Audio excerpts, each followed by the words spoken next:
If you are African American, start getting your mammograms earlier than 40. When I mentioned it to her, I was like, man, they say I got to get ultrasound. And I'm thinking that is the last thing I'm thinking of, that it could possibly be breast cancer. You don't really focus on the recovery part, because there is a recovery. It's a difference between rest and recovery. Like, you rest and you start feeling good, but there's still also a mental piece that I feel like goes into that recovery piece that a lot of people don't focus on. And just said, I can't let you move back in this house like this.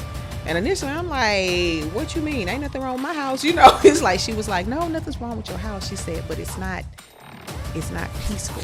And she was like, I still feel like the grieving spirit in your house. So this house needs to be cleaned out. I'm living my life like it's golden, living my life like it's golden, living my life like it's golden, living my life like it's golden, living my life like it's golden. Welcome back to Mamas on the Move 2.0, episode number 2. I am Keshia. And I am Brandi.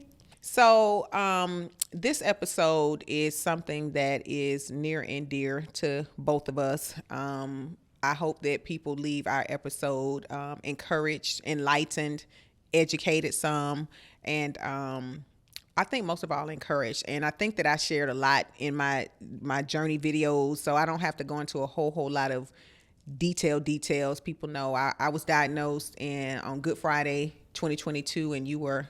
I was diagnosed May 9th, 2023, this year. Right. So another thing that kind of bonds us. Yeah. This has been kind of weird, though, right? I know. A little different. It's weird because you and I will have a lunch date, a dinner date. We will come dressed in the same color scheme. Exactly. Very similar. Like, it is weird. It is. It's very bizarre. Yeah. Because literally we did a photo shoot back in 2021. Yes. And we did not talk to each other about what either of us were wearing. At all. Because we were planning to relaunch back then, September 2021 or yes, something. Yes. We did 2 or 3 outfits. We did 3 looks. And literally we had the exact same colors and style for each look. It was crazy. It was crazy. One was she didn't tell us, our photographer didn't tell us what to wear. She said, come as you are. Right. One was a cheetah kind of. Right, animal print type print. thing. Yeah, which we didn't talk about. We did Both not of us talk brought about an animal print. Yep. We also brought like a nude kind of, Yep. or beige, Earth tone. And the other one was the pink. What's the pink? Which is your favorite color? Yeah. That what did you call that color pink? Nude, You're wearing blush. that blush. Yeah. And we had that, which I don't even really like blush. Yeah, because you had it that day. Yeah, and I had it. So it's just weird the way so many things in our lives have been like that. And now we can count breast cancer survivors as that as well. And my journey was long and arduous because by not getting that mammogram in 2021, I didn't get it in 2020, I'm sorry, because of the year of the pandemic, and I didn't get it until the bottom of 2021, like right before Christmas. I feel like that is what my cancer progressed more, which caused me from I had to have a double mastectomy. And so from that, then 3 months later, it was the reconstruction, and then 3 months after that, or maybe it wasn't quite 3 months, and then I had a hip replacement. Because I don't know if most people know, I was walking with my limp became more and more severe over like the last couple of years or whatever. And so 2022 was a long year. It was a long year. But what I hope people get out of us is, again, just the same thing it's kind of like always been, is that you just kind of have to keep going, but that there are lessons in everything that we go through. I don't want people to discount the importance of what you get when life happens. You know what I mean? Because like you said, you've transitioned from 7 days a week, all the ways on, working, to what you said in episode 1 is a softer life for you now. So yes, I was diagnosed May of this year, and started out I got a mammogram in February, and they said my breast tissue was dense, so that they wanted me to get an ultrasound. And, and we always defer to Renee, who's our, in-house doctor / PA. Right. So when I mentioned it to her, I was like, man, they say I got to get ultrasound. And I'm thinking, that is the last thing I'm thinking of, right? That it could possibly be breast cancer. But she said, oh no, a lot of black women have dense breast tissue. I learned that as so well. That's very, very common. So she said, you have nothing to worry about. So okay, I go and get my ultrasound. My ultrasound comes back and they said, oh, well, we want you to get now an MRI. And I'm like, okay, just extra precaution. So then I get the MRI, and they say, oh, the MRI reveals that we now need to get a biopsy. So I'm still not thinking it could be that. I'm just thinking they're taking extra precaution, which is, I guess, good, right? So the biopsy then revealed, I got the biopsy on May 8th. They said that it would take a week to get the results, right? I get a My Chart message the very next day. The My Chart message has terminology that I'm not familiar with. So I take a screenshot, and I'm in between showings. I take a screenshot, I send it to Renee, and I send it to our other line sister who is an OB-GYN, KC. And I said, does this mean I'm good? I sent them a message. I said, does this mean I'm good? KC called me immediately, and she said, no, Brandi, you have DCIS in C2. And so I had stage, it was the earliest stage. If there's a poster child of somebody that should get cancer, it would be me, because it was the earliest stage, and it had not spread. So it was in my lymph, in my breast tissue. So at that point, we had to figure out what the next steps were. I had to meet with a breast specialist and an oncologist, and it was determined that I needed to get a lumpectomy and reconstructive surgery. So I got the lumpectomy in July and reconstructive surgery, and it's what, September? And so, it was a 2-month healing process, and pretty much stepping away from my business and just doing some soul searching and just recovery. And it's so funny because we had this conversation, Keshia, where when you start feeling good, you just think, okay, let me just start back doing what I normally do. But you don't really focus on the recovery part, because there is a recovery. It's a difference between rest and recovery. Like, you rest and you start feeling good, but there's still also a mental piece that I feel like goes into that recovery piece that a lot of people don't focus on. And I was just so in like, oh, I got to get back to it mode, that I feel like I was kind of jumping the gun and doing things a little too soon. And it made me kind of revamp and like, okay, what do you want your life to look like? You don't, like, you have to take this for what it is. Like, there's no history of breast cancer in your family, right? So, you lead a very stressful lifestyle between running a super high demanding, crazy business. You're married, you have a big family, which is also demanding. Like, how are you going to make some changes coming out of this? Like, are you going to go right back into what you were doing before?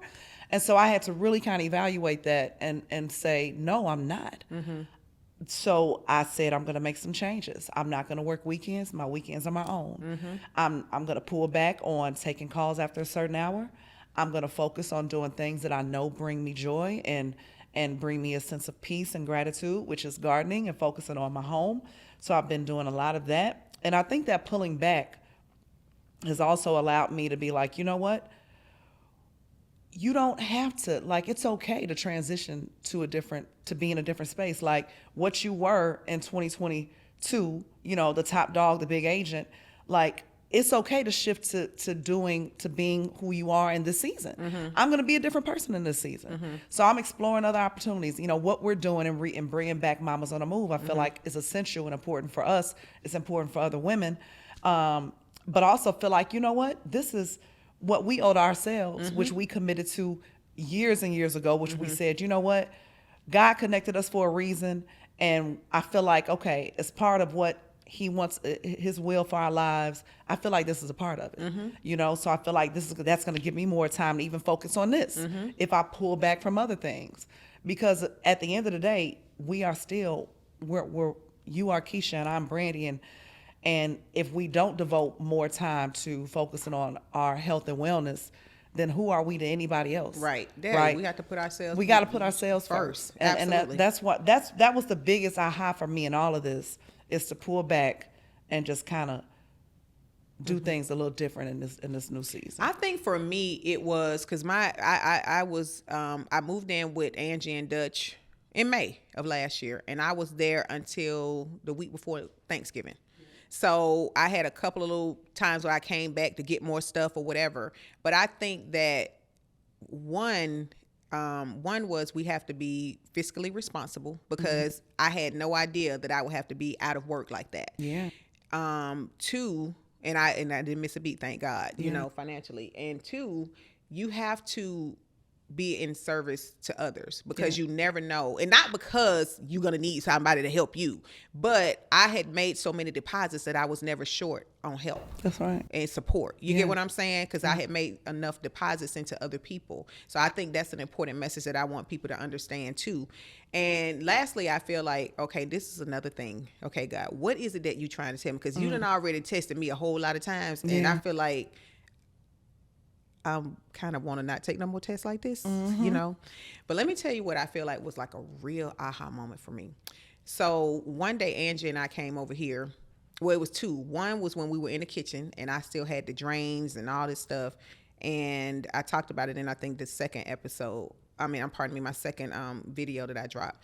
But we were in the kitchen like 1 o'clock in the morning. And I was still in a lot of pain because I was probably 3 weeks out of the double mastectomy. And I was telling her I was going to go home. It was time for me to go home. And she looked at me and she said, well, you grown. Ain't nothing I can, you know. But let me tell you a story. So she goes on to tell me this story about how she, you know, she grew up with her auntie and they was really into the church and so on and so forth. And the way she came to something that said, the way they are kind of like, they church, but I feel like I control my life, not God. So she had a time where she didn't believe in God. And I was shocked. I was like, what? Wow. And she said, yeah. She said, I did. She said, and everything I wanted, and I set a goal, I achieved it. So in my mind, I felt like I was, you know, this is what she's saying, in control of things. She said, until God took my whole family. And, you know, Kim, who was y'all's, you know, your soror, you and Renee's from down in Georgia, what happened with Kim. And then her mom died not long after that from cancer because just this loss and the grief of her child. She just never recovered from that. And Miss Minka said, Minka was her mother's name, because I know you think about my niece Minka, but Minka was her mother's name, and she told her that, you know, let me go. And Angie said, so I'm sharing that story with you to say, you have gone through a lot. She was like, we all acknowledge you've been through a lot, but it's clear that God is trying to tell you something. It's a message he's trying to get to you. And until you receive it and honor what he's trying to tell you, he's just going to keep upping the ante in your life. And so that was like okay. And the second one was when she came here one time for me to get some clothes. No, it was time for me to move back. And I said, okay, well, you know, I'm good. Miss Vilma was still coming to clean. And Angie said, I can't let you move back in this house like this. And initially I'm like, what you mean? Ain't nothing wrong with my house. You know, it's like, she was like, no, nothing's wrong with your house. She said, but it's not peaceful. And I don't feel happiness when I come in your home. And so I'm still offended. Like, well, what you saying, Angie? Like, what do you mean? And she was like, your house is still, I still feel like the grieving spirit in your house. She said, this house needs to be cleaned out. And so I'm kind of like, okay, so she took charge, got the organizer over and everything like that. So the first day was hard because she was trying to throw away all Daryl's stuff. Oh, wow. And all of his clothes and stuff had been gone, but it was like, I didn't even realize how much of his stuff was still here. Wow. And my mama's. And so she, you know, it took about 2 weeks because it was very emotional for me to tell Angie to take the story. She said one time she pulled out some DVDs, and I was like, no, you put that back. You know, she was like, okay, I'm putting them back over here. But what I didn't realize that, you know, with all love and respect, having all of that energy from people who are no longer here in my home was blocking what God had for me. And even the way the sofas were at the time, they were this way. So it was blocking anything that may have tried to come in my home that was and when I tell you, that's what encouraged me to redo the living room, dining room, stuff like that. But it was like, that happened in November. The first guy that I dated briefly, I met in January.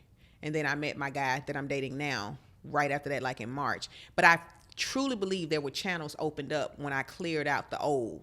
It made room for the new. I really believe that. And I could not see that living in this house. So even though it was very drastic, you know, having to, and to have somebody that loves you enough to let you live with them for that amount of time. And you came to visit, you know how loving they are and supportive and just good people. But me trying to come home, and twice she was like, I'm just not at peace with you leaving right now. I'm just not at peace. I don't feel like, and then when she came here, in the same way the person I had a meeting with a couple of weeks ago said, I could only receive that from you.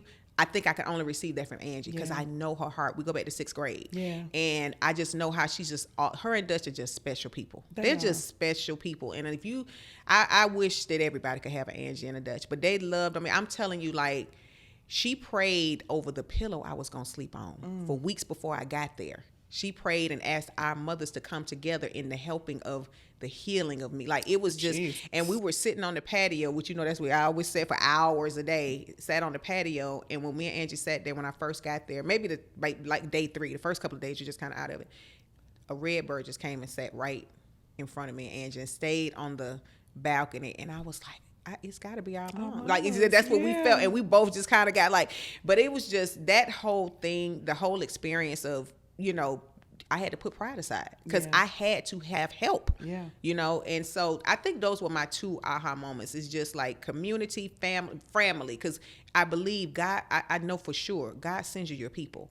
So that's why I always tell people, like, you know, some people like, well, I don't have them. My mom wasn't here. God will send you another mother. It may not be the one who gave birth to you, but if that person is not able to be there for you the way that you deserve, he will send you your people. I firmly believe that, but you also have to make deposits. We got a lot of wide receivers out there. I'm learning football because Brian loves football. So we got a lot of wide receivers out there.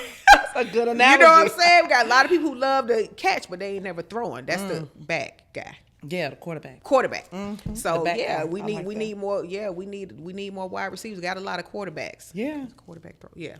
And what a gift. Angie and Dutch were to you, and, you know, and your tribe. You know, you always make mention of your tribe, and I'm grateful to be a part of that tribe. And you know, it was we would have a time over there. Oh yeah, you know, coming to visit you. Yeah, we would have some great times. Yeah, and I'm also, I feel like this experience for me, I've been on like a little joy cloud, and my joy cloud comes from just being grateful, one, for the fact that it was caught so early. Grateful, two, for my support system. My husband was right there. My mother was right there. You know, every day she came over. Thank God my mama lives in our backyard, right?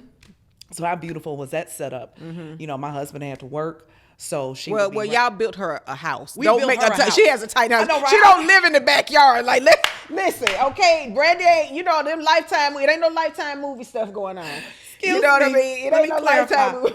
Let me clarify. My husband built my mama a house in our backyard, okay? Right. She has a tiny house in our backyard. So she lives, you know, just a few feet away. She came over every morning, helped, you know, feed me, change my drains, all that stuff. My husband would help too.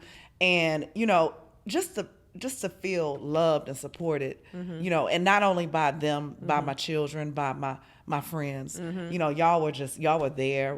Y'all came over the night before and prayed with me. Like, you know, I'm just grateful. I'm grateful to be in a position to have that kind of a support system, because I don't know what it looks like to not, I'm afraid, like, for a woman who's facing something that's life altering, who doesn't have the right support system.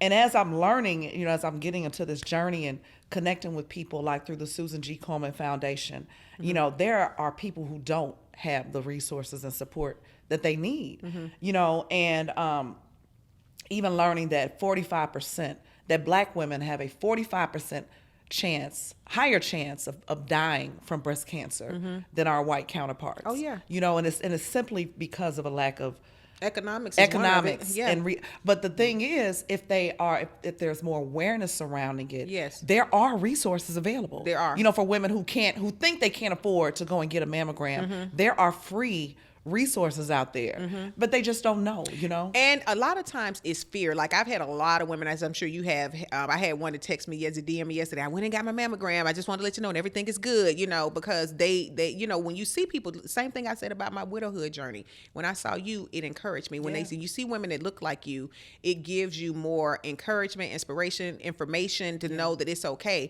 One of the things I learned this because Angie was my caregiver throughout. She went to every doctor's appointment with me. And about 6 weeks in, the lady said, "Oh, y'all you still here with her?" And I said, "Well, where is she supposed to be?" And she said, "Oh, you would be surprised." She said, "I have patients that try to have to Uber home." I said, "After having a double massage, are you kidding me?" I said, just like you said, even the emotional, like, the science took care of the healing, but it was God and my family, my circle, my tribe, and started with, because you imagine. You are empty nesters. They have this fabulous condo that I sold them overlooking the city. And all of a sudden, here I come. And I never thought when I sold them that house, you know, that I would have to be there. And I mean, it changes your household when people live with you. yeah, you know, but they never made me feel like I wasn't unwelcome. And you know, I was calling them mom and dad, and you know, they even said, they be like, the baby this, the baby that. It was so funny. Like, you know, They are hilarious. They are hilarious. They are so funny. Yes. So, you know, even the other day I called them, I said, Defect's been searching around because y'all ain't checked on y'all baby. Baby out here just living life, doing everything. The grown baby. But it saddened me. Like, I'm more emotional because I'm in menopause. That's a whole nother subject. Oh, I'm perimenopause, so we there. Girl. Yeah. So it's like, that hurt my heart to know that to think about, you know, my brother was right there. Like, when I woke up, my brother was in the bed in the room sleep, like with me. Like, I never was left alone. And I cannot imagine a woman having to go home and try to figure this out. I can't even imagine that. So it's like, there's something in my mind that I'm working on for that, because it's just in America. It's just crazy to me. But you're right. There are a lot of resources, and a lot of women don't want to go because they don't want to know. Yeah. It's like that comedian said a long time ago, it ain't being sick to kill you, it's finding out you got it. Say that. A lot, because the stress, because remember that wait period we talked about. Yeah. But see, yours came. Now, see, I don't like the fact that they sent in my chart. I think that is so cold. Like, that is cold. My doctor would never. And they said you might get the my chart before you get the call. But why would you set it up that way? That is so inhumane to me. I asked Renee about that. I said, Renee, but she said that's how the system is now. Well, that might be their system, but Dr. Jennifer Amerson, girl, I'm going to give you a shot, because, baby, she called me. It was her daddy's 90th birthday, and when she got them results, she wasn't even in the office. Thank you, Dr. Emerson, for having the kindness to still have that human touch. No shade against, you know, because that's true, obviously, but I just think Dr. Emerson was going that extra step of the way. That's my girl. She called me. And that's the way it should be, Keisha. Yeah, absolutely. That's the way it should be. Mm-hmm. You know, I was at this point where I got my biopsy through Emory, and at the time, you know, I was not being seen by a breast doctor at the time. I was just being seen by my OB. My OB. Mm-hmm. That's so, but the call should have come from my OB. I mean, because no, who did you get your call from? I got mine from my breast specialist, Dr. Amerson, a breast specialist. Yeah, but see, I guess because I was just at the biopsy stage, so I hadn't been assigned. You know, it wasn't determined that I had it. Well, so because remember, I had to get two. I had two of everything, 2 biopsies, 2 MRIs, 2. Yeah. So the first one, they did tell me that, you know, but they still didn't tell me over the phone. They brought me in, and then they referred me to Dr. Amerson. They never said, but I knew then. I'm like, so when I got to Dr. Amerson, she was like, some of the images basically she wanted to do everything within her office. So she made me get and I sat in her office and cried, like, I can't go through this again. Yeah. I just went through this, and it took so long because remember the timing of mine was right before Christmas. Right. So it was like because I was calling you. Yeah, we were in Houston. Yep, exactly. Well, we were in Houston when we found out I had to do a double. Remember? That's right. I just broke down like, okay, I go from having a lumpectomy to not that to having a mastectomy. Now I got a bilateral. Now I have to have a double. Yeah. So I would remember, and you and Ashton, y'all were there, because I just broke down like I just can't take one more thing. But I think because but I'm telling you, that's a standard, because another girlfriend of mine went to her. They call. Yeah, well, you know, that is a standard that I feel like that should be the standard. I agree. Unfortunately, it's not, and kudos to your doctor, but that should be the standard. Because I agree. I found out in between showings, okay? On an email, and I had to show up to this property because my client was waiting on me, and I'm like, WTF, you know? Yeah. I'm like, WTF, and I also had to just tell them, I said, you know what? I just got a phone call. I got an emergency situation I have to kind of deal with. And I left, and my husband came and met me. And, you know, and we, you know, I had my little moment in the car, and we talked it through, but I'm like, that ain't no way to find out. I agree. That I ain't don't no think way that's to the way to find out, not through an email, but that takes away, that to me means that, and I know it's unfortunate because now I've learned so many women are having breast cancer. Yeah. Like cancer. Period, yeah. You know, and people that have no history of it too. Right. So it's like, now you know, if your mother had it, if your auntie had it, if you know it's in your family, that's one thing.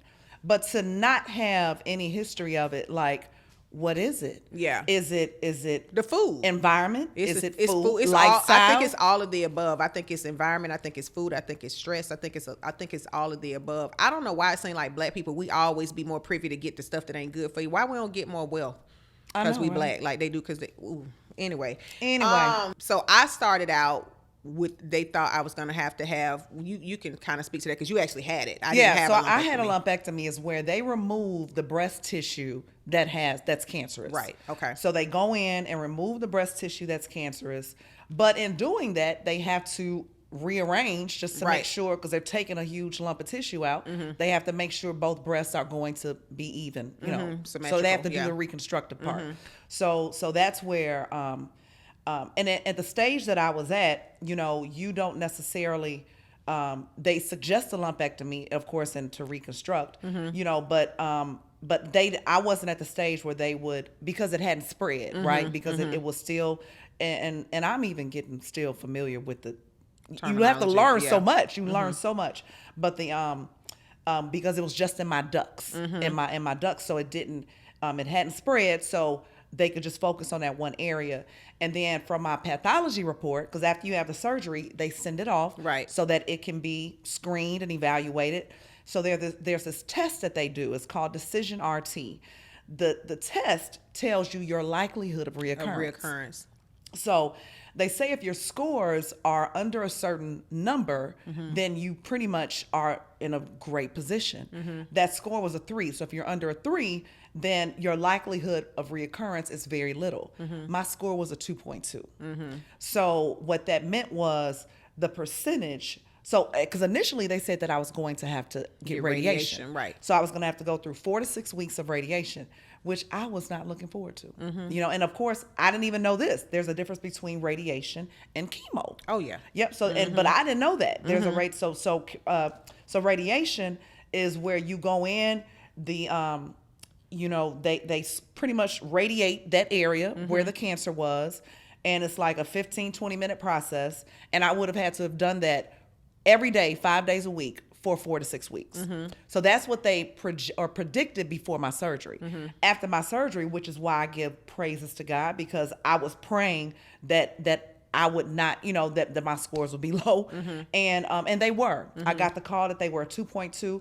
I went in and saw my oncologist, and he gave me the option, because they still say, okay, you could do 5 days of radiation based on where your scores came in. But they gave me the percentages. The percentage for me was, I have a 4% chance of reoccurrence if I don't do the radiation. I have a 5% chance of reoccurrence if I do the radiation. So it's a 1% chance. So I said, I'm gonna roll the dice.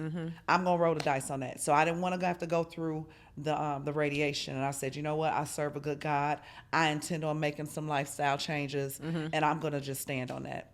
So I didn't do the radiation. Yeah, I had the double mastectomy. It's supposed to be a lumpectomy initially, and then they told me I would have to have a bilateral because it was more than the initial biopsy. Then when she did the first biopsy, I knew I was gonna have to have a bilateral. Yeah. The second biopsy showed me that there was some over here, so that's when she said you need to just do the double. Because I did the double, I didn't have to have radiation. Yeah. So I was grateful that I didn't have to have radiation. But so that's kind of like our words terminology to educate people. Yeah. You know, but the best case scenario obviously is to stay current with your mammograms. Yes. And I am encouraging, I'm saying this for my own, like my advice. If you are African American, start getting your mammograms earlier than 40. Okay. I know that's what the masses are saying, but y'all got to know when they do these charts are not based on African Americans. That's right. They're based on the majority, which is white people. Yeah. Right. So even down to BMIs. Now I'm probably getting into a little something else because I'm a bigger girl. Okay. But you know, those charts will have you thinking you about to die. Cause it's like, oh, your body fat percentage, your BMI, you need this, that, and other. But it's like, you're not taking into any of the things that make up my DNA, my ancestors. My grandmama had such and such. Big bones. Right. And I know some of it is more than bones, okay? I can own that. I like biscuits. I had some biscuits with syrup and Popeyes just the other night. I had a hankering and some red beans, right? But the point I'm making is those charts are not designed they're not about us as a majority. So I'm encouraging strongly Black women to start getting their mammograms. I would say 30. I'm serious. Like, if not early. Literally, Keshia's little cousin was 22. She died of breast cancer a few months ago. 22. And there was no history. Yeah. So it's like you can't. I wouldn't necessarily, but you have to do it. You just have And y'all to think about we live in a different day and age. Just Please, the environment. yeah. The food that we're eating. Unless you're growing your own fruits and vegetables, we don't know. We don't know. We don't know what kind of chemicals they're putting in there. We don't. And the fact that so many people have cancer now, Oh, yeah. is an indication that there's something. There's It's probably something by in the design. food and water here. But okay? not only that, what would you say? You said there's what would you say? Because it was something I was going to tag on. You said there's an indication that there's something bigger Something at big, play. yeah. The food, water, social. Environment, stress. Right. Okay. Yeah. Because not only I also got high blood pressure. Was diagnosed with high blood pressure last year, and I can absolutely now. That is some genetic to that too. My both of my parents have it, but they didn't get it until they were a little older. Like I got it in my 40s, right? Just the job. But I look at my Career. lifestyle. Yeah. Like, oh my God, my lifestyle, this Half stressful, sleeping. demanding job. Again, my commitment with my family, raising young adults, that's stress. It's stress. agree. So we have to find a way to incorporate more health and wellness into whether it's, now I walk more. I walk with my dog. Y'all know my dog Beanie. Shout out to Beanie. I walk more with her more often. And I gotta work my way. I'm a former athlete, but I don't do all the stuff I used to do. I don't really have a desire to work out at that level. But I do want to incorporate getting my heart rate up enough to where I know it makes a difference. Right. Drinking more water. Drinking less. We're in an industry where that was our go-to, honey. Yep. We would meet at Houston's 2-3 times a week, and we're gonna have some cocktails. Yep. That's right? another thing. I cut back significantly. I had to cut back. Yeah. I had to cut back my drinking. If you read, and I researched more and more, once you get a diagnosis like this, you're gonna learn some stuff, right? So I just started reading that alcohol consumption. Too much of it, it's just not good for you. And as realtors, we turn to that. We can't turn to that as much as we do. It can't be our crutch. And even I learned that my birth control pills that I was taking, I could no longer take those anymore. So because the type of cancer I had was hormone receptor positive. Right. Hormone receptor positive. So I can't take anything hormonal now. So I had to change. I had to get an IUD. Ooh, girl. Yeah. You can't take nothing hormonal. So Nothing when you get hormonal. full in menopause, you're gonna have to. Girl. And I'm getting there. I'm not there yet. So it's like these are things that I'll have to, I have to do things completely different now, based on this diagnosis. Yeah, as y'all can see, Brandi did a lot of more research than I did. I didn't want to go down the rabbit hole so much because when I did start doing it, it started to scare me. Yeah. So I had to pull up from Googling, okay? No, but real talk, if you don't take your health, if you don't take accountability for your health, my doctors didn't tell me about my birth control. Right. Which is beyond me because I'm like, okay, I'm taking birth control. I had to read up on my birth control. I was just reading the fine print. And it said, if you have had breast cancer, you cannot take this birth control. That's crazy. Which I have been taking for almost 45 days after my diagnosis, almost 2 months. And I'm like, wow, nobody told me this. But I had to discover that myself. That's so crazy. if you don't take account, you got to take your health into your own hands. Yeah, I mean, as you definitely do. You do. I You agree really with do. that. But I also caution you not to go too far down the rabbit hole in terms of Googling because it can because what I don't want people to do is Google so much that they don't go to the doctor. Yeah. Sometimes people get afraid and they don't go back. Yeah. They don't go back for the results. They don't answer the calls. Yeah. Those kind of things. And then when they finally say this, because when it starts to exhibit itself within you, Yeah. it's most of the time it's too late. Yeah. If you're far gone. Yeah. You're far gone. What a lot of people don't know is that my brother was diagnosed with cancer. Yeah. 6 months after my diagnosis, my brother was diagnosed with kidney cancer. And he found out incidental. They call it incident. Most kidney cancer is found incidentally, meaning there's an incident that caused you to have to go to the doctor. Or if it's gotten so bad where you're feeling that pain, then it's far along. Yeah. But my brother, unfortunately, was mauled by his dog. And they wanted to do an abdomen x-ray, which is how he found out he had kidney cancer. So his dog saved his life. it was serendipitous. Being mauled by his dog saved his life. It did. And the interesting thing is that for whatever, because we're dog lovers, like my whole life, we've always had dogs. And the interesting thing is that my brother and this dog just never meshed. He bought the dog for Keshia, for his wife. and she loved the dog, and the dog loved my sister-in-law, and it was like he was very protective of my sister-in-law. But at the same time, a dog has to know my brother is the master, so he's supposed to honor that. This dog struggled with honoring that, and I almost acted like my sister-in-law was his wife. It was very bizarre. 2021, he like bit my brother, and my brother, normally in a situation like that, you put the dog down. I know some people gonna feel some type of way, but that's the way I grew up. If a dog turns on the master, they're considered no good, right? But most of the time today, people will give them to, find another home. You try to rehome them or something like that. But my sister-in-law just loved the dog, so my brother didn't even try to do anything like that.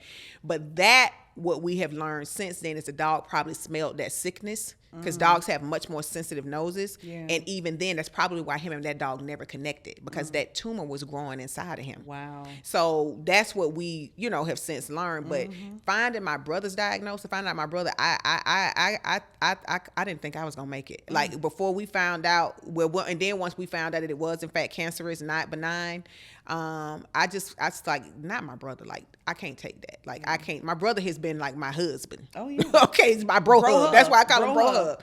So so saying all that to say, and now of course he's had he's changed the way he eats. He's he walks every day. Like it's but it was just 2022 was a lot. And to end it that way, it was a lot. But saying all that to say, yes, we have to take better care of ourselves, and that at the same time we have to get the lessons. Or you will keep getting them again and again in different ways. He's gonna up the ante. Gonna keep upping the ante. So that's the message I like to leave with people, is that how important it is to have a tribe, to take care of yourselves and be supportive of people. Be there for people. Yeah. It can't always be about you. Yeah. Because you don't know when your turn is gonna come. You know what I mean? And it's coming. Life gonna life, everybody. We don't get out of here without going through something. Yep. That's just the way it is. So that's the message that I want people to understand. Like we said, get your mammograms. I strongly suggest Black women getting them earlier. Yeah. And if people feel like, well, why are you just talking to Black women? Because we Black. That's right. And I'm talking to everybody. Right. But as a Black woman, I have some things I got to stand on and put a little oomph on it. Okay. And again, that statistic alone should mean something. Like we have a 45% higher chance of dying from it. That should say, and so that got to speak to the hearts of us, because we're not doing what we're supposed to. Well, we're not doing what we're supposed to do, and the healthcare system does not acknowledge us the same way they do our white counterparts. That's the fact. That's why Charles Johnson has been on a whole campaign since he lost his wife in childbirth. Yeah. So I think we rounded that up pretty good. I know. And I think you and I both, being on the other side, we're grateful. Yes. We are grateful to be here to share our stories with you. So I think that's the message. You have to prioritize you. Do what you need to do for you, because if you don't, you won't be good for anybody else. So stay tuned, y'all, for episode 3 of Mama's on the Move 2.0. I'm living my life like it's golden, living my life like